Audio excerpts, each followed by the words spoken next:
Hi y'all, Shane here at Panzermeister37's.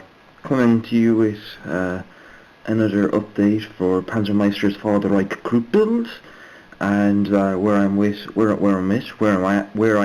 the two Shermans I'm working on for my bolt action armies. So as you can see, I've got them all painted up, and the stowage painted in, and the air glass coated. I did originally film a bit of this, but it got corrupted, so just have to make do with this. So I'm going to talk you through what I did. For the other drab, it's a bit hard to see it because it's all reflecting back. But for the other drab, I used all Flayhole colours, so it's USA olive drab as my base coat. Sprayed that onto just tinned and straight out of the bottle. Then I've started to mix in German field grey, adding a bit more German field grey with each layer, and then for more highlights I began to add German camo beige to the colour, just to make it a bit more sandy and more sun bleached. It's still a bit dark, but it will do. Then the stowage was picked out in Citadel colours, kind of canvasy colours and khakis. The decals then were added.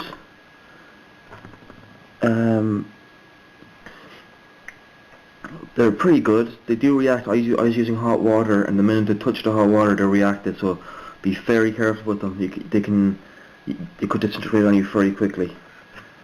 So all my vehicles have given their nicknames. This is Sabine Sally with serial number, and then its vehicle's been given the US Star on the top. I also tried my hand on trying a non-metallic way to do the M2.5 machine gun. And actually looks pretty good. It's a bit reflective here, I'm afraid, but it really doesn't make a nice look to the model, because, well, they're not really that metallic in real life. You know, that they don't have. If you just use a gunmetal, it's a little bit overdone in this scale, I think. So going on metallic for such type of equipment is pretty good. I also did the same to a lesser extent on the jackets for the 30 calibers, which would be the coax and the whole machine guns. So yeah, it's a pretty nice little tank. It's good. It's handy. So just quick look see on what I've done. So the aerial recognition panels have been painted in. They're the big orange panels. The tools, the tow cable, which was a nightmare to do. The towels given a little bit of a pattern, a little stripe running through it. Helmets are painted. Because there's so much field grey in this vehicle's paint scheme, I mixed in more German uniform green to lighten it, just to make the helmet stand out. Also weathered up the helmet slightly. Well, this is the rubber for the road wheels was painted in German grey. So now we're going to start doing, once I reset the cameras, we're going to start adding chips to this model. And then we're going to start adding pin filters. Because I kind of modulated this slightly, or not really modulate in the correct sense of the word, but I added some tonal differences. I'm only going to put washes on certain areas, just to pick out shadows, just to see what happens. So we're just going to reset the camera and we're going to continue. Okay, catch you in a few. Okay, and we're back. So I'm just going to add basic chipping. I'm not going to go too crazy, or I'm not going to go too overcomplicated chipping. So all I'm going to use is the chipping themselves is going to be done with model colour from the Flayhole range, German camo black brown, some sponge, which I break. I need to speak proper English, which I've broken into smaller little segments. I just have a little bit of paint here on my palette. I remove the excess paint. I just begin to dab onto areas of the model where there will be high friction. So kind of.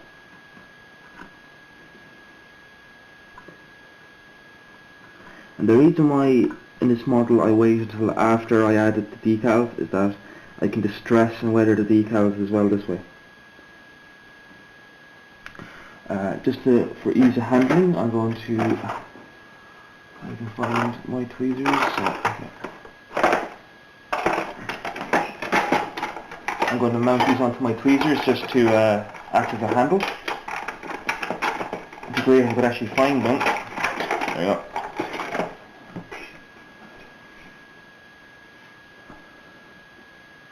This is a very simple way to weather. So what you do is you just put a small bit of paint onto your sponge with a napkin or kitchen towel or whatever. Just remove the excess, and in effect what we're doing for dry brushing.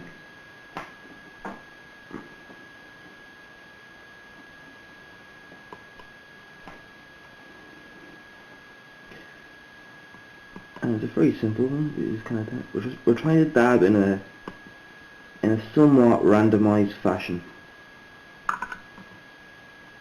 Because we all know that randomizing isn't that easy, but so we work quite a bit onto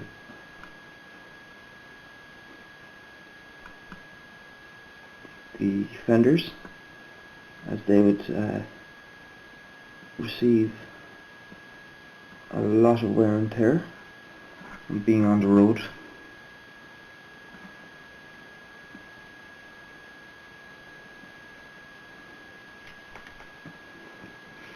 You can always come back with a brush if you wish to do some finer lines and scratches, which I'll probably do as well.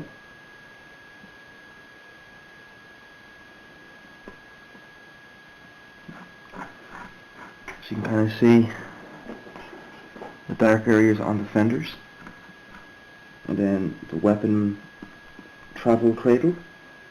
Give that a bit of a sponging.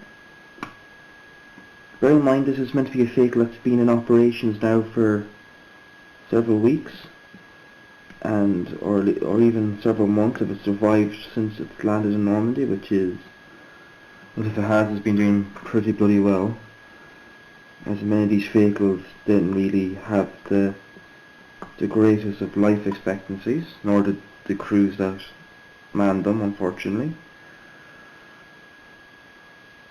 I think there was 1 in 4, I think, crews would either be knocked out or killed, as in their vehicles would be destroyed, or the crews would be wounded. I'm not entirely sure if that's correct, but I believe that's what it was. So they had a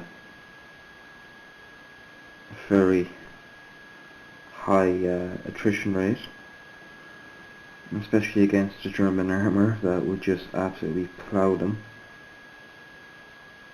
So it took a lot of bravery to man these vehicles, especially too late in the war when they actually knew what they were up against. They were under, the naivety had worn off a long time before this point, and they were under no delusions of just how dangerous the German armour was to them. And then all the German countermeasures as well, such as Panzermeister36's, like I mentioned earlier in a previous video. They did quite a bit of damage to Allied tanks, as well as Soviet tanks.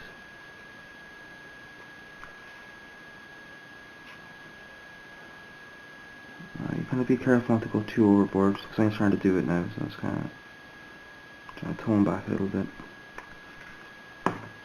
So I think a small bit of weathering. Don't want to go too crazy, because it is easy to do it.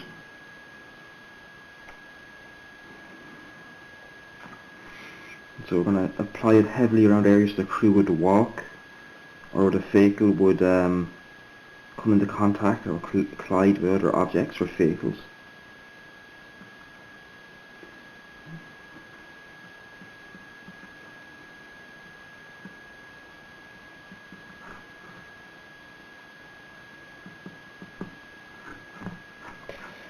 Now, you know, a bit of artistic license too, because I know vehicles don't really weather that extremely, but again, it just adds a bit of character and tells a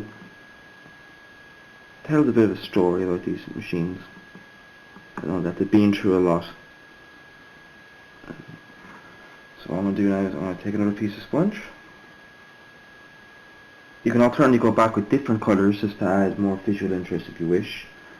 I'm probably not going to go to that level of detail, just because I'm not really looking to make too uber detailed a model, just an interesting gaming piece more than anything else. Again, swiping little segments here and there.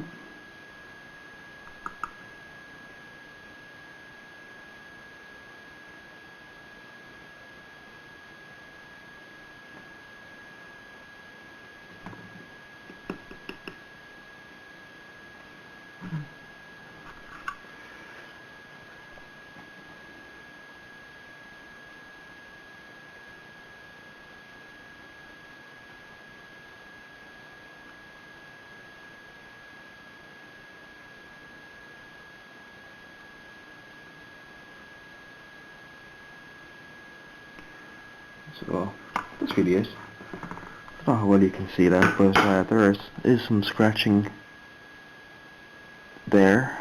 It's just because of the gloss nature of the it's because of the reflected nature of the gloss. You can't quite see it. It is there though. So what I'm going to do is I'm just going to pause. I'll be back once this is done.